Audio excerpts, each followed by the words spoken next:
Ladies and gentlemen, welcome back to another episode of the Take Your Shot podcast. Of course, as always, I'm your wonderful host, Joshua Gitman, and I'm sitting here on Tuesday night before this episode comes out on Wednesday night.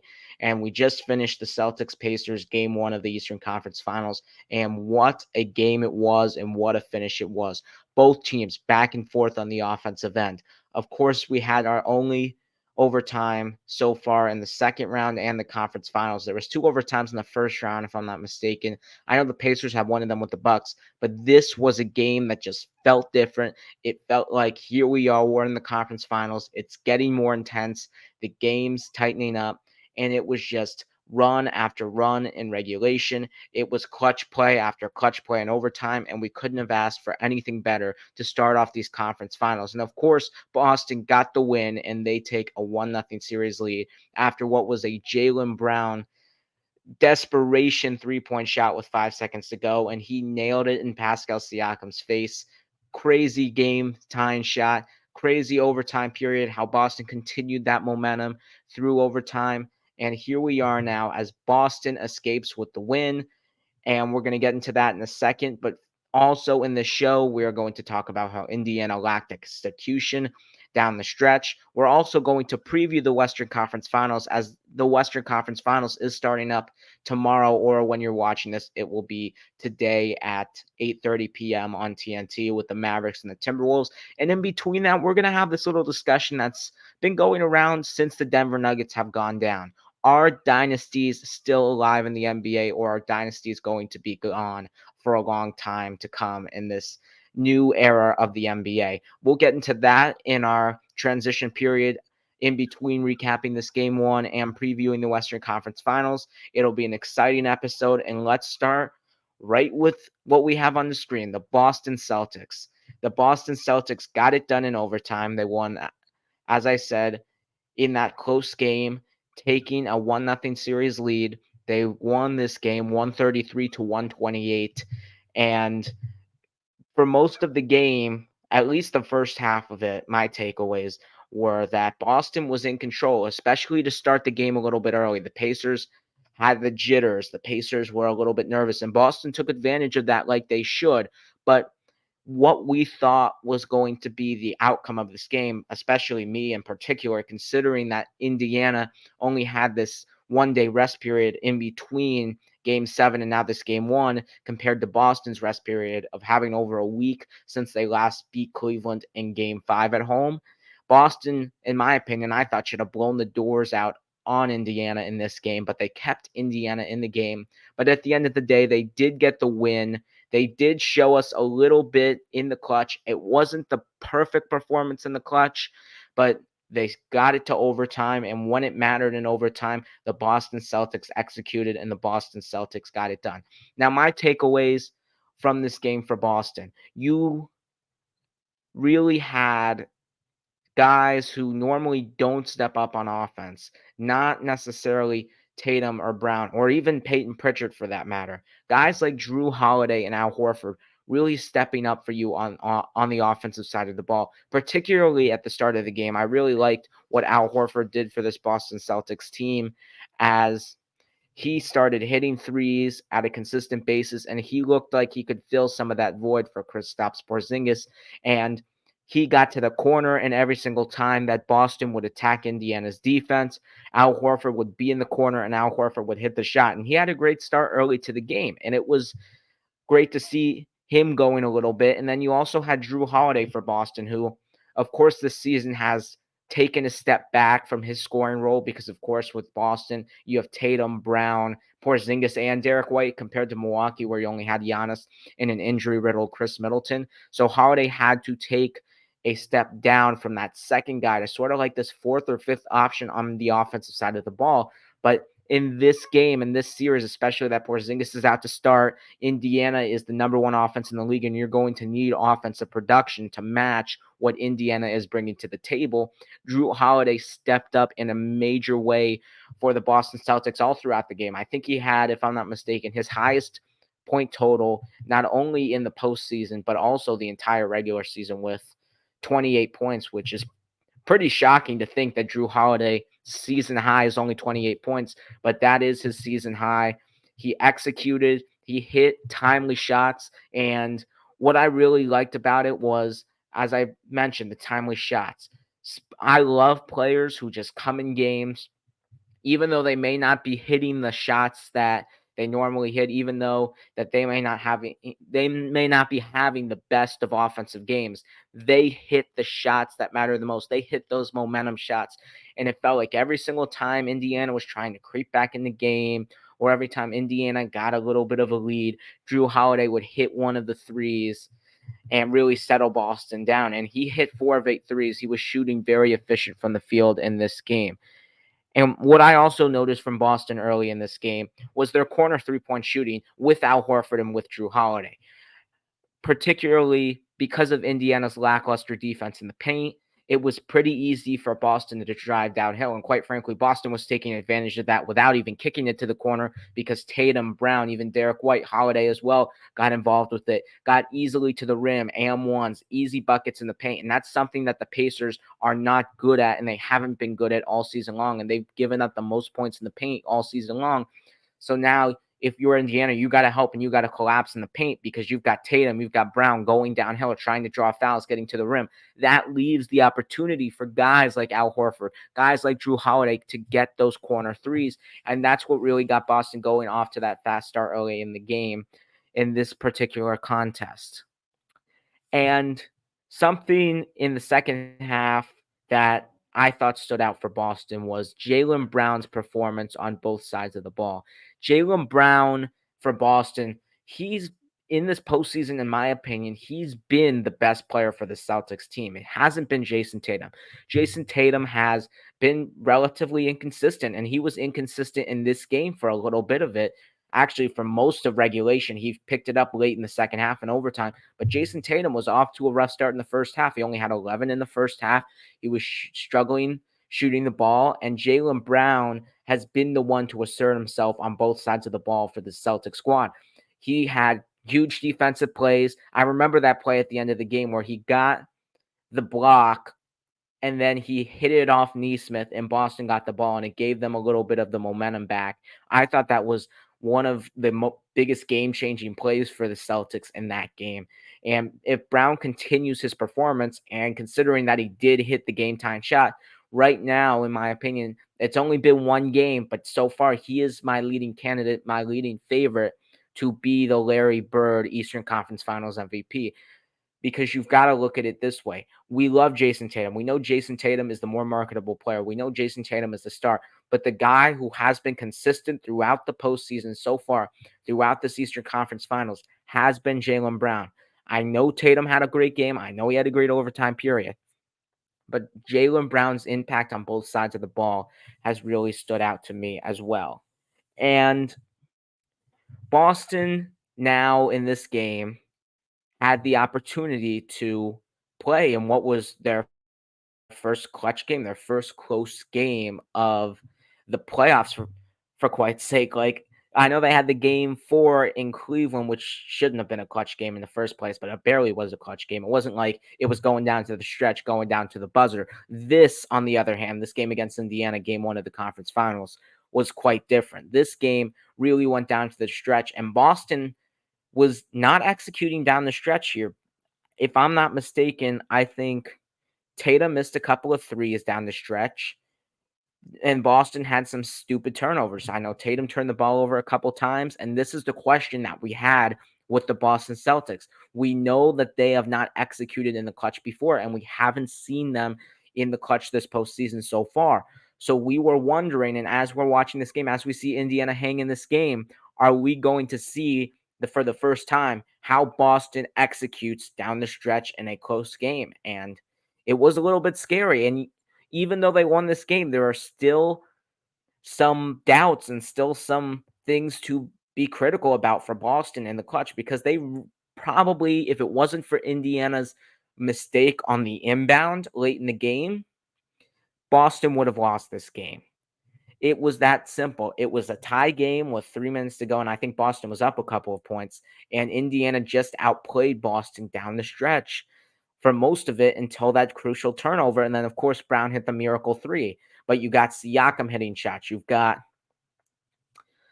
Neesmith hitting shots. You got Halliburton, of course, getting his buckets as well. It was a solid execution in the clutch by the Indiana Pacers, and Boston just was not there. And then when you go to the overtime period, it looked like for a little bit, here's Indiana. Indiana's coming. Even though Boston got the momentum, Halliburton got off to a quick start. He hit a 3-pointer. Boston missed a shot. It was looking to be again scary for the Celtics, but then Jason Tatum in overtime played a lot better. He hit the shots he was supposed to hit. And my favorite play of the game was when Boston was up. Well, yeah, when Boston was up one, I think because Tatum missed a wide open layup.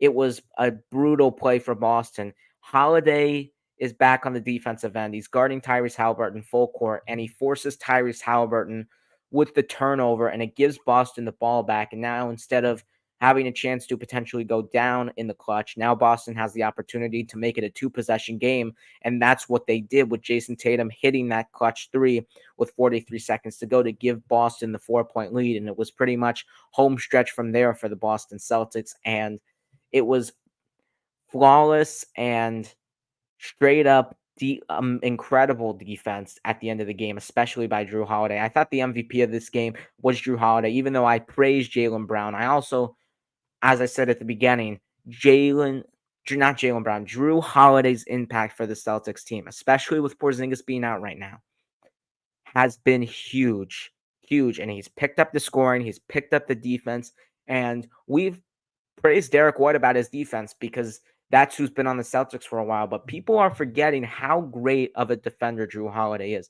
Drew Holiday, at the end of the game and when it mattered, played great defense. And that's something that Boston didn't really have the privilege of using and executing last season with two defensive guards, two guys you can trust on the perimeter to get stops. And TJ McConnell had an opportunity to tie the game or cut it to two. I know he got stopped, and then you got Halliburton as well. And those two down the stretch in overtime being guarded by guys like Derek White and Drew Holiday, that's something if you're Boston, you can trust. And so far, so good for Boston. It was a little bit scary for the Celtics, and the noise could have been raised a little bit. And for a second there, we really thought that Boston was about to go down 1-0, but they executed. And for how bad we've seen them in the clutch before, for how bad we even saw them in the clutch in this game, they still found a way to come out with this win. And even though we thought this should have been a blowout, it's tough. This Pacers team is tough because of their offensive ability. Their offense can match with the Celtics. And give credit where credit is due. Now, Boston has to do what they haven't done so far in this postseason and protect home court because we know the pressure is going to be on them for game two once again, because again, they lost game two at home against a Miami team without Butler. They lost game two at home to a Cleveland team without Jared Allen. This team has shown they are not perfect at home, and they have to find ways to execute at home. And this could be the series that they could do that, or they could lose game two. And here we go once again, Boston giving up games at home, because if they do give up a game at home, this is a different Indiana Pacers team, and Indiana is hungry. Indiana is ready for the moment, and they haven't lost at home so far in this postseason. Indiana, if they can get game two back, which from what I saw, the pace of this series, how the guys were playing, just getting my view on the initial game one, the Pacers will most definitely have an opportunity to steal game two. So Boston needs to execute and keep their minds focused and locked in, because if they don't protect home court this time, it might be a different story than easily walking in to an opponent's building and stealing those two games. But let's move on now to what Indiana didn't do in this game ultimately to not get the job done and not, unfortunately, steal game one in Boston, because Indiana had a prime opportunity to do that. Indiana, as I mentioned earlier, they shouldn't have been in this opportunity. Personally, when Boston has a week off, Indiana's coming off 1-day rest. Boston, as I mentioned, they should kill the Indiana Pacers, but Indiana was in this game and we're like, oh my God, Indiana is about to win. They should have won. Plain and simple, they should have won, but their lack of execution down the stretch ultimately was what cost the Indiana Pacers in this game. Of course, that brutal turnover when inbounding the ball, Siakam deflecting it out of bounds, then the Jaylen Brown getting a wide open look, even though Siakam recovered late. The fact that Jaylen Brown got the opportunity to shoot that 3-point shot the way he did with no pressure, if you're Indiana, that was most definitely a concern. But it wasn't really the end of the game, as I mentioned, that killed them entirely. Even though that was a major critical factor in that, the Pacers early in this game had, as I said earlier, they had the jitters. They got down 12-0, and it looked like that Indiana was not ready for this game, but they responded, and you got to give them credit to respond in an especially tough environment where they barely had any rest, and Boston has all this rest. But Indiana did respond. But the problem is, I feel like every single time Boston had the ball, they got easily into the paint, and it was an easy shot by either Tatum or Brown, or a kick out to the corner to White, Holiday, or Horford. And that is a concern because for how good Indiana's offense is, if they're just going to give up these easy buckets, they're going to keep Boston in the games. Because I do think there are opportunities in this game. There was an opportunity to just purely outshoot, outscore, and outplay Boston on an offensive aspect. But the fact that Indiana let up so many easy buckets in the paint is something that Rick Carlisle is going to have to make an adjustment with. And it's a tough situation because your interior defense is not great. But at the same point, you had a major opportunity to go into Boston in a game one situation and get up 1-0, already getting your game and potentially having the opportunity to get another game in game two and really sitting in a good position. And Rick Carlisle maybe needs to adjust his defense, maybe move from man to zone, maybe a 2-3 zone, and force Boston to rely on their 3-point shot heavily, because Boston, particularly in this game, they didn't really shoot the ball that great from the 3-point line. It wasn't like Boston had this incredible game. If I'm not mistaken, they shot 33% from the field beyond the arc, which is not that great. Boston did not really do that well from beyond the arc.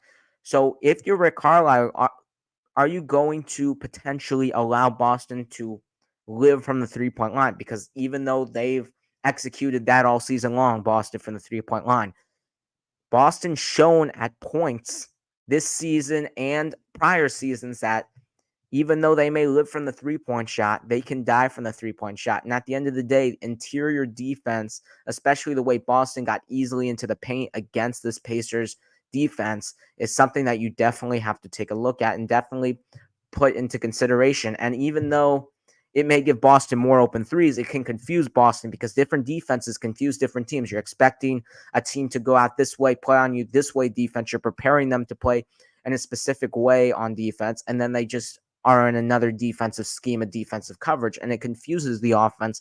So that in itself can cause confusion. I don't know what Rick Carlisle is going to do, but he has to make sure that Boston does not get those easy looks into the paints. What I did like from Indiana, though, is the reliance of Miles Turner. I said it last episode, and I'll say it again. In these first couple of games, because now I think it's reported that Porzingis is not going to come back for game 4. We thought there was a chance he would come back from game 3, which reported it on NBA Countdown today. Miles Turner, without Porzingis, should fully take advantage of Al Horford and Luke Kornet. I love Al Horford. He's a Florida Gator. Florida is my school. But at the end of the day, he's 37. He is an old body on the court. And Miles Turner, who is right now in his prime, a bigger, physical, and more stronger body than Al Horford is right now, should fully take advantage of that. And I know he was taking advantage of Luke Kornet as well. And he executed to perfection. And that was a huge reason why Indiana was still in the game, why Indiana climbed back a little bit. Because even though Tyrese Halliburton and Siakam weren't hitting shots to start the game, Miles Turner was getting that advantage on the interior against Al Horford and against Luke Kornet. And if the Pacers ever get stuck on offense, that is something they know they can rely on, because for how good Al Horford is and for how good Luke Kornet is, they're just not at the level of a Porzingis' impact defensively. And Miles Turner should take full advantage of that. He did in this game, which is why Indiana kept it close. And if he can continue to do that, I think Indiana will have plenty of opportunities to win games. And then also for Indiana, as you can see on the screen down the stretch, they didn't execute down the stretch offensively, but they also turned the ball over. And for a young team, it's understandable that you're turning the ball over, but this team now has the expectations. They're in the conference finals. They're a team now that's won 2 playoff series, and we expect more from them. And Tyrese Halliburton had some really bad turnovers. Andrew Nemhart had some really bad turnovers down the stretch. And you cannot afford to give Boston easy fast break points. You cannot allow Boston to get these extra opportunities to score, especially when you're playing in this offensive kind of a game where it's first to this point total wins. You cannot give Boston what your strength is, because we know Indiana's strength is fast break points. We saw it throughout the game. Every time Boston would score, and every time Boston would even miss, for heck's sake, Indiana would push the ball down the court and they would try to get a shot early in the shot clock. And sometimes it even worked to where they would get wide open shots and easy shots immediately right after the basket was made by the Celtics. It worked sometimes, but Boston now is taking advantage of that and using it to their own advantage, and now forcing the Pacers now to play with their fast break pace. And if Boston can win the second chance points, considering how big of a strength that is for the Indiana Pacers, Boston will be at a major advantage in the series, and they did win the fast break points in this game. I also think for Indiana, something that they could have done a little bit better in this game, the fouls, the free throw line, getting to the line. Boston is a team that we know gets to the line a lot. They shot 30 free throws. Indiana shot 10 free throws, and that was only because they got fouled late down the stretch. If it wasn't for that, in reality, they really got like 4 real free throws that they earned. But other than that, the rest were just free throws at the end of the game that didn't really necessarily dictate the outcome of the game. And if you're Indiana, you're going to have to attack the basket more. And especially now with no Porzingis on the interior, Boston, even though they are an above average team in height, it's still something that you have to do. You have to force Boston to collapse on the inside. And when you're just relying on your jump shot, even though it may fall in sometimes, the free throws settle you down. The free throws slow the game down. It's easy free points. It causes Boston, some of their guys, to get into foul trouble, and Indiana just didn't really have the mentality of drawing fouls. And maybe if they can get inside, it can lead to open shots in the corners. It can lead to open shots in the wings for Indiana. And that's something that, as I mentioned earlier, Boston did. Boston got into the inside.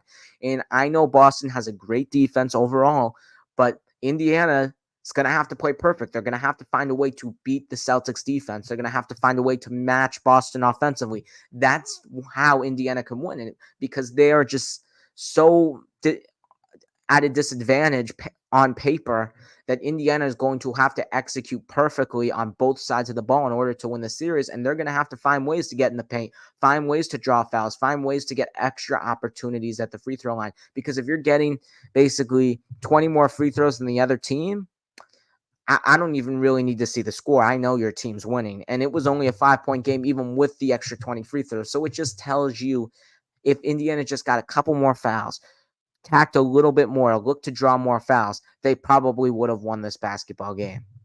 And then finally for Indiana, what I thought was something that I liked from Indiana was the fact that they were in this game. Again, they had no business of being in this game. They were really just not supposed to be anywhere close to Boston in this game. I thought Boston was going to blow them out. I thought Boston was going to win by 30. But I saw stuff from Indiana that they can execute in game 2 or game 3 and 4 at home that can work against Boston. This team should have won this game. And now they're at a situation where game 2 is probably a must win if they want to be competitive in the series.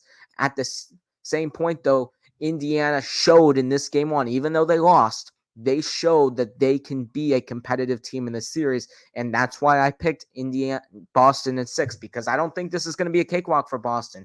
This game 1 was not a cakewalk for Boston, and Indiana showed things that we didn't know they were capable of. We didn't know they were going to go into Boston, make this competitive in game 1, because no offense to Indiana's playoff path, but when you get the path of a Milwaukee Bucks team that has Giannis out, Dame out for the last couple of games of the series, and then you get a New York Knicks teams who are not even going to talk about injuries with them, because we've already mentioned the numerous injuries they've had. Indiana's had an easy path considerably to the Eastern Conference Finals, and we haven't really seen them prove it against a team fully healthy, a fully loaded team in this postseason. And Indiana proved tonight that they can be competitive in this series. So it's a brutal loss because they should have won, and you're going to need every opportunity, every game in this series to pull off an upset, have any chance at getting an upset. But there is definitely hope for Indiana, and it just shows that Indiana is not going to be an easy out like the other opponents for the Boston Celtics. But let's move on from this, and let's transition before we preview the Western Conference Finals to a topic that's really been discussed lately since the Denver Nuggets have gone down. This now, because Denver has lost, is the 6th time in 6 years we are going to get a different champion. We will have 6 champions in 6 years. There has been no team that has won in these past 6 years that has been the same team. 19 was the Raptors, 20 Lakers, 21 Bucks, 22 Warriors, 23 Denver Nuggets. And now we're either going to get the Celtics, Pacers, Timberwolves, or Mavericks. It's going to be a different team. So the question that people have been bringing up with this new NBA, this new style of play, this new salary cap rules, are dynasties in the NBA over? I would say in the next 5 to 10 years, I would say there would be no more dynasties in the league, because as I just mentioned, you have to think of the dynamics of why this is happening, why teams who won championships are not being able to win consecutive championships anymore, because the last dynasty we saw was the Golden State Warriors, but with Kevin Durant going there. But the thing is about that, with the new salary cap rules, with the new apron rules, Kevin Durant wouldn't have been able to join the Warriors unless he took a pay cut. It is much harder for these teams to get these kind of caliber players, even when they win championships, because when teams win championships, they got to pay their guys on the roster. You look at, for example, the 2022 Warriors. They had to pay Wiggins. They had to pay Jordan Poole. They had to pay those guys money. So it is much harder to now potentially sign other guys to help this team continue to win titles. There is now these rules of the apron. Now, if you sign these guys, there'll be more of a luxury tax. You'll have penalties. You cannot trade certain assets. You will have no trade exceptions. Now there is penalties for going over the salary cap. So it's much harder for teams to, one, get players to help them continue to win titles, and two, retain your players. Because if you look at Denver this offseason, we brought it up in last episode with Denver's Lights Out video segment. Contavious Caldwell-Pope's probably going to want $15 million a year. And if you're Denver, you're a second apron team. Are you really going to pay KCP $15 million a year? Plus, it's probably going to be like a $45 to $60 million hit in the luxury tax. And you are going to continue to stay in that second apron for potentially how many years he has left on his contract. So it's a difficult decision to go about if you're Denver. So this is the interesting aspect of now winning a title. These guys are going to want to get paid. And quite frankly, in today's NBA, guys are not taking pay cuts. Even though they won a title with this team, they don't care. Guys will go to other teams for more money. That is just the modern day NBA. And it's just really hard to see a team really form this dynasty unless they're this very, very young team who gets very lucky in drafting, has this young superstar, has very young players relatively overall, and can build around a young player to where it doesn't really matter what free agent signings there are, what luxury taxes, because your young guys are under contract for a couple of years. That's the only way I could see a dynasty being formed in the next 5 to 10 years. But I don't think it's going to happen because we saw a young team in the Oklahoma City Thunder go down. We've seen young teams not necessarily execute and win championships in the postseason. When is the last time we've seen a young team, not a young player, carry a team, a young overall team in general, win an NBA title? I can't even think of the last time that happened. But ultimately, that is what is causing these dynasties to probably go away for a while in the NBA. And maybe it's a good thing for the league. Maybe it's an okay thing that we don't have dynasties anymore because we want to see every team win. This is the NBA. We want this to be wide open. We want to see a different team win. We want to see different teams make runs each and every single year. We want to see teams improve and then teams be hunted upon like Denver was. We love that in the NBA. We love something different. We love to see the underdogs win. We don't like to see the same team win every year. But at the same point, you've got stars like Anthony Edwards, stars like Nikola Jokic, stars like even Jason Tatum, who are trying to build their legacies, who are trying to be a top 10 player of all time. I'm not saying those guys are going to be top 10 players of all time, but they're trying that, but that's their goal. They want to build their legacy. They want to be all-time greats. And it's much harder for those individual players to do that if their teams are being prevented from winning back-to-back championships. Because for example, take the Chicago Bulls, for example. Michael Jordan's Bulls 91 to 93 and then 96 to 98. The Chicago Bulls just re-signed their players. No matter how much money they wanted, they had bird rights to their players, easily re-signed them, yada yada yada, and pretty much they're in position to win championships.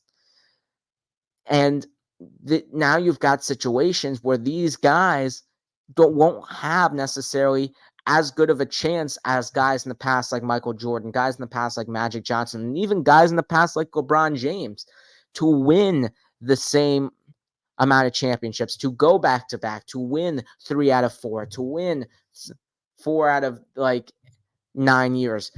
That's not going to happen anymore because it is difficult to maintain a roster in today's NBA. So are dynasties over in the short term? Yes. Could there be a rule change to help dynasties reform, come back in the long term? Absolutely. But for right now, there's just not a particular team, whether that is thinking of a Boston Celtics squad or Denver or even a team like Minnesota, that can really find ways to win back-to-back. And especially in today's NBA with all the injuries, because of course now in today's NBA, there's a lot more injuries than there were in the past, and it takes a lot of luck, and it takes injuries from other teams you're competing against to potentially have the opportunity to go to the finals, have the opportunity to win titles, because especially in today's NBA, this really plays into effect. Championships are a little bit of luck, and it's really come into effect in today's NBA. And I don't want to take a shot at Boston here, but you look at the Boston Celtics path, you've got an injury-riddled Miami team. You've got an injury-riddled Cleveland team. You've got a young Indiana Pacers team you're getting now because they benefited from injury-riddled teams. Boston is getting this easy path to the finals, and you're just giving this team just so much opportunity to execute, so much opportunity to win, and that may not be available the next year. You might not get the same luck as the year prior. Like Boston, I'm pretty much going to guarantee Boston's not going to get as lucky as they have this year. The Eastern Conference is going to be much tougher next season, purely based off who the guys coming back who are healthy. The Giannis is coming back for the postseason. The Embiid's coming back. The Jimmy Butler's coming back. Those guys are going to be back and going to be competing for Boston. So I can guarantee you Boston's not going to have an easier path. And that plays a part into it as well. It's the salary cap, the aspect of injuries. A lot goes into dynasties potentially stopping for a little bit. But it is something to definitely keep your eye out on the NBA for the next 5 to 10 years, because even though it may suck to see teams win all the time, it's affecting players' legacies, and it's something that's definitely an interesting topic to go about. But let's move on from that and transition now into our Western Conference Finals preview, as of course the Dallas Mavericks are playing the Minnesota Timberwolves in this Western Conference Finals best of 7 series. And this is a series we didn't expect to happen. We expected at least Denver to be in the conversation, and for some of the season we expected the Clippers to be in the conversation, and yet here we are. Either the Dallas Mavericks or the Minnesota Timberwolves are going to the NBA Finals, and that is just unbelievable. I thinking of Anthony Edwards getting his first finals opportunity or Luka getting his first finals opportunity. That is something exciting to see. And no matter who wins this series, they will have a decent chance to win an NBA title. And that is crazy. Both of these teams have decent shots to come away with their first title and build legacies, build a team's legacy, build a player's legacy. And it's something that we just didn't expect out of the Dallas Mavericks or the Minnesota Timberwolves this season, to be quite honest. So it's just going to be an amazing series to watch. And let's just start right to it in the regular season performances that these two teams played against each other. They played 4 times. The Timberwolves won 3 out of the 4 games. On December 14th, the Timberwolves won 119-101 in Dallas. On December 28th, the Timberwolves won 118-110 in Minnesota. On January 7th, Dallas won 115-108 in Dallas. And January 31st, the Timberwolves won 121-87 in Minnesota. The big storyline when it comes down to this Western Conference Finals is for Dallas in particular is, of course, the two guards, Kyrie Irving and Doncic. For the most part, they've really played solid in the postseason. They've had their ups and downs, of course. Doncic with the knee injury, Kyrie a little bit down in this series, was great in the Clippers series. But they are going to have to be guarded by 2 great defenders. And those 2 great defenders are Jaden McDaniels and Luka Doncic. And Jaden McDaniels, you could have made the case that he could have been Defensive Player of the Year, and he might very well be the Defensive Player of the Year so far in this postseason. He's guarding Luka Doncic and Anthony Edwards, and he said it in his postgame presser. He said it personally. He's like, I'm on Kyrie Irving. I want this matchup. Those 2 guys are going to be tough defenders for the Dallas Mavericks guards, and we're going to be looking out to how these guards perform, because they haven't had the most perfect and they haven't had their best performances in the postseason. They really have shown some flaws. Luka hasn't had great games. Kyrie hasn't had great games. And now you're going probably against your toughest matchup for both each guard individually, their toughest matchup so far in the postseason. And what are they going to do? Are they going to step up their performance? Because Kyrie Irving has stepped up his performance and Luka Doncic has stepped up his performance. But at the same time, in some moments, they've just haven't been there. So we're going to find out what these 2 guards are made of together, how they can stop this harassing Minnesota defense, especially those 2 guys on the perimeter. And I wouldn't sleep on the fact that for Dallas, their defense as well, like Dallas has a great defense in this series. We know what Minnesota can do. I just brought it up. Their perimeter defense is great. Minnesota, number 1 defense by far. But Dallas's defense so far in this postseason has been the second best defense. You don't get that wrong. Dallas has been flawless on the defensive side of the ball, and it's because of acquisitions of Derek Lively in the draft, because of acquisitions of PJ Washington, Daniel Gafford in the trade deadline, because of a guy like Derek Jones who stepped up and emerged himself as a more than a role player, a huge starter and a crucial player in a series. And he's looked like the 3rd best player for Dallas in these last couple of games. It's been a collective effort for Dallas to improve their defense. And we looked at what ultimately killed them, what ultimately cost them last year, and it was their execution on defense. That is what got Dallas out of the play-in entirely and in that 11 seed, which is why their incredible turnaround defensively is the reason why they're winning, because their offense has been the same. We know what Kyrie, we know what Luka can do on the offensive side of the ball. It's pretty obvious. Those 2 are bucket getters. But the fact that Dallas is now playing great defense along with that, that's why they're in the Western Conference Finals. That's why they're so good. And when you looked at the Oklahoma City series that they just won in 6 games, it wasn't the offense that carried them all the way. It was the defense against the Thunder. I brought it up last episode. They held the Thunder to under 100 points, I think in 3 out of their 4 wins. If Dallas can continue to play great defense, they will have an opportunity because they have Luka Doncic and they have Kyrie Irving. And if they can play great defense along with their scoring, look out for the Dallas Mavericks. And in the series overall, I'm looking at it. The thing that I'm most intrigued with, even though I really like that perimeter matchup with Doncic and Irving on McDaniels and Edwards, you've got to look at the big man matchup when you've got Rudy Gobert and Karl Anthony Towns getting tested against guys like Derek Lively and Daniel Gafford. Of course, Karl Anthony Towns is a scorer, a pure scorer, someone who has been the second best option on Minnesota so far this postseason. And Rudy Gobert can get stuff done in the paint offensively. But you've got these guys and Derek Lively and Daniel Gafford who have stepped up defensively on the interior for Dallas. They have gotten blocks, they have caused contests on shots, and they have caused steals. So it'll be interesting to see how Towns steps up as a second scorer because Anthony Edwards is going to need Karl Anthony Towns in the series. Karl Anthony Towns is someone that has been just like Luka Doncic, just like Kyrie up and down this postseason, and he's really taken the step back to Anthony Edwards. But we know Anthony Edwards is going to do what he's going to do because he's a pure bucket getter. He's someone who we know we can rely on in the playoffs. But who's going to be that number 2 guy for Minnesota? The only option I see on the court for Minnesota is Karl Anthony Towns. He needs to execute to perfection. He needs to hit threes, get on the interior, draw fouls, and stay out of foul trouble himself. Because even though for how good those Dallas big men have been, for how good that Derek Lively has impacted the floor for Dallas, for how good Daniel Gafford has been as an acquisition at the trade deadline, Karl Anthony Towns should take advantage of that matchup because once again, he's stretching those big men out to the perimeter. He's stretching a guy like Daniel Gafford, like Derek Lively to the perimeter. And Karl Anthony Towns could shoot the ball over him.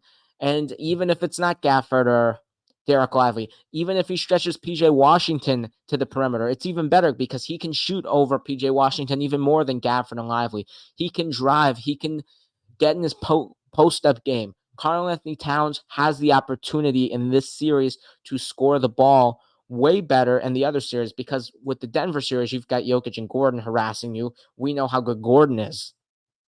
And Phoenix, you've got a guy like Kevin Durant, and Kevin Durant's an underrated defender, and he also had Nurkic, who's also an underrated defender. And Karl Anthony Towns, no offense to the Phoenix Suns, didn't really need to do a lot to ultimately sweep the Phoenix Suns because Phoenix was just a completely messed up franchise themselves. Karl Anthony Towns now is going to have to step up and prove it in a matchup that we expect him to win. So that will be interesting there. And the other aspect, flipping the switch with this big man matchup, now with Gafford and Lively on the offensive end, those two have been big lob threats for Dallas. When Kyrie Luka come off the screen with the pick and roll, Lively and Gafford rolling to the basket, it's been execution with the alley-oop. Though that alley-oop has been something that Dallas has heavily relied on so far in this postseason. And guys like Gobert, guys like Towns, they can quickly recover to the alley-oop. That is the beauty of Minnesota's defense. So I don't think Dallas's heavy reliance on the alley-oop game, on the pick and roll game, may work to perfection because Minnesota is just that goddamn good on defense. They are just that great. They are just that historic because this is a defense that I just have not seen in the NBA in over a decade. And Minnesota's not giving up anything in the interior. They may give up a couple of stuff on the perimeter, but in the interior, Minnesota does not give up anything. So it's going to be really tough to work on the pick and roll game there. And for Dallas, transitioning back to Dallas, something that I just thought of, something that I think may kill Dallas ultimately in this series is when you've got Gobert, when you've got Towns in the paint, you want to stretch those guys out. You want to get those guys away from the paint so you can work Luka Doncic, Kyrie Irving into the paint so you can get those alley-oop opportunities, so you can kick to the corner. I think a guy like Maxi Kleber, someone who had the injury for Dallas, I think it was shoulder. I'm not necessarily 100% sure what the injury is for Maxi Kleber, but he was a guy who was reliable off the bench for Dallas, a guy who could really stretch the floor for this Dallas team, and he's a guy who would have to require a guy like Karl Anthony Towns to go and guard on the perimeter, and that just really opens up the interior. Even though we know Gobert is on the interior, it still opens up the interior and it opens up the pick and roll game to now there's not a second option behind Gobert. There's not a second option behind Towns. If Gobert was the guy to go out, it is now just executing the pick and roll if you're Dallas. And if that were the case, I think Dallas would be in a much better position because I think Kleba really opens up their offense. And I don't think there's a lot of guys like Maxi Kleba who can really do what he's doing. Maybe PJ Washington, but I don't think PJ Washington's getting guarded by Towns or Gobert. I think Minnesota's not going to do that. But I think for a guy like Kleba who is that tall and who can stretch the floor like that, I think that would cause more problems for Minnesota than people would think. Maybe he'll come back this series. We haven't really heard an update on Maxi Kleba, but that is something that is definitely intriguing to consider, especially since he will be out probably for this series. And then, of course, in a series like this, in the conference finals, where things get a little bit tighter, your star players are executing. Your star players are really going to need help, and it's going to be which role players are better. Of course, we say that in every series, but as we get down to the nitty gritty, as we get closer to the end, to the finish line, now we're in the conference finals. There's 4 teams left. You have an opportunity to go to the finals. What role players will step up? What role players will hit that big shot on the road? Will the role players play good at home like they're supposed to? That's what's going to get it done because we know the stars are going to play good because that's what stars are supposed to do. But can guys from Minnesota like Jaden McDaniels, Mike Conley, Nickeil Alexander-Walker, and even Naz Reid you could put on that list, can step up offensively? And can guys for Dallas like Tim Hardaway, who hasn't really showed up, even maybe Dante Exum, who hasn't really played as of late, Josh Green, Jaden Hardy, guys like that who can contribute as well for Dallas. And don't forget PJ Washington, Derek Jones Jr. as well. You are going to need extra scoring because this series, even though it may look like, oh, this may be an offensive series, we've got Luka, we've got Kyrie. This is going to be offense, offense, offense. This may very well turn out to be a defensive series. This may not be the offensive series that the typical NBA fan may think it will become. This could be as easily as a defensive series as it is an offensive series. And you are going to need every single point and every single ounce you can get out of your role players, which is why it will be crucial, and especially in a series like this where you know the offense is not guaranteed. Unlike in a series like Indiana-Boston, we know there's going to be a lot of offense. Both teams are great at offense. We know role players are going to score because there's going to be a lot of offense. This series is different because the offense is not guaranteed. These two defenses have been the best defenses so far in the postseason. Minnesota's on a whole different level, but Dallas has been the second best defense. Don't disregard Dallas in that matter. I wouldn't really disregard them in that matter. So the role players, who's going to be that guy on the road to help a team? Who's going to be the one to help a Luka Doncic and Kyrie for Dallas? To help a guy like Anthony Edwards for Minnesota? That might be very well who ends up winning this series. But of course, as we mentioned, the stars, that's going to be big as well. We know that there's going to be moments, maybe it's in the series, a team's down 3-2. Is the star going to execute? That's the question, because at the end of the day, we know the capabilities of Anthony Edwards. We know the capabilities of Luka Doncic. We know the capabilities of Kyrie Irving, for that matter. But especially go for Luka and Anthony Edwards, we have not seen them get to the finals. We have not seen them lead teams to the finals. And it's all nice now. Oh, Luka's in the conference finals. Anthony Edwards just beat the Denver Nuggets. It gets harder. There are more expectations put on you the further you get into the postseason because you are that close to the chip, because we've seen what you've done before. There are more expectations on what you can do now. So there are more pressure on these superstars than people may think. It may be all glitter and joy for Anthony Edwards right now, but if Minnesota were to get down 3-2, if Minnesota were to have pressure on them in this series, people are going to harass Anthony Edwards. People are going to put the pressure on Anthony Edwards, and people are going to say, oh, is he really built for that moment? Is he really like that? So for how good Anthony Edwards has been, and even for how good Luka Doncic has been in prior postseasons as well, we have to see which one will step up, which one will be better, and which one will help their respective team get to the finals. Which guy will give their team that extra boost, which guy will get that team over the hump and have the opportunity to compete for the Larry O'Brien trophy. That is the question that's going to have to be answered in the series, because pressure may not be on those guys now, but just wait until we get deeper into this series. Now for my pick of this series. I think this should be a great series to watch. I think, of course, you've got two young teams, two teams that we haven't seen really compete in the West, have an opportunity to win the West. We did see Dallas in 2021, but I think everybody had a feeling that the Warriors were going to pretty much win that series in convincing fashion. 2022, the conference finals, win in convincing fashion there. But now it looks like Dallas may have an opportunity to beat Minnesota in this series. And Minnesota has a great opportunity to go to the finals as well. Both teams really do. And most people think this series is going to go 6 or 7 games. And I'm going to go out on a limb here, and I don't think so.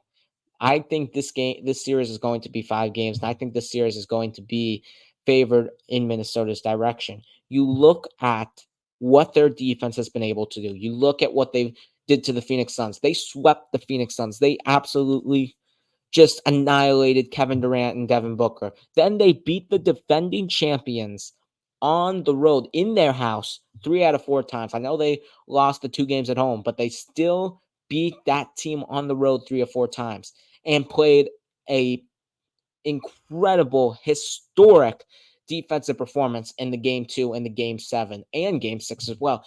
Those performances were something that we have not seen in a long time.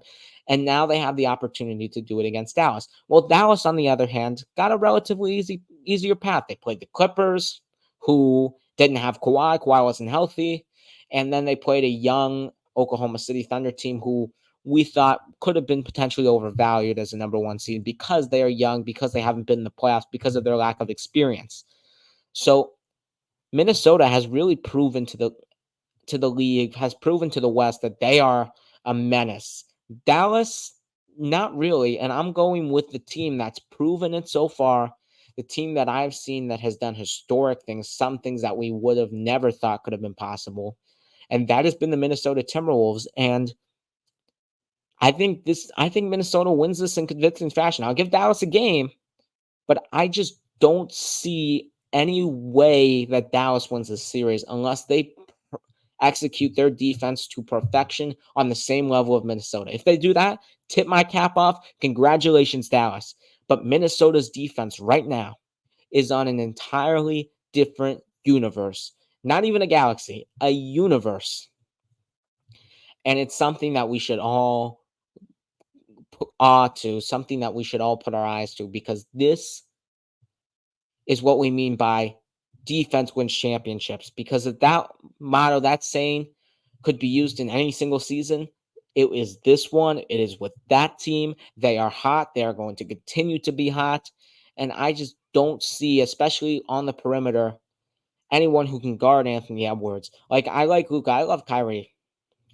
I don't think they have the personnel to match up with Anthony Edwards. And I think Minnesota, on the other hand, has the personnel to match up with Kyrie and Luka. And at the end of the day, for how much I've said, role players, as I said, it's a superstar league, it's a superstar game, and it's going to come down to the execution of superstars. And I think Anthony Edwards and Karl-Anthony Towns should have an advantage in the series. So I think Minnesota will handle business, win in 5 games, and go to the NBA Finals. And that is all the time we have for you today. Thank you so much for watching the Take Your Shot podcast. Remember to please leave a like and subscribe on YouTube. That would mean a lot. Follow me on Instagram at take_your_shot_podcast_. That's at take_your_shot_podcast_ and tell me how you'd have taken your shots on these takes. That's all my shots for today. Thank you so much. We'll see you on Friday as we recap Game 1 of the Western Conference Finals. Excited for that. Game 2 of the Eastern Conference Finals. Preview the weekend. It'll be fun. We've got the conference finals. It just got started with a bang, and it will be an amazing 2 weeks of that before we transition to the NBA Finals. Thank you so much for watching. Remember, please leave a like and subscribe. Will mean a lot to me, and we will see you on Friday.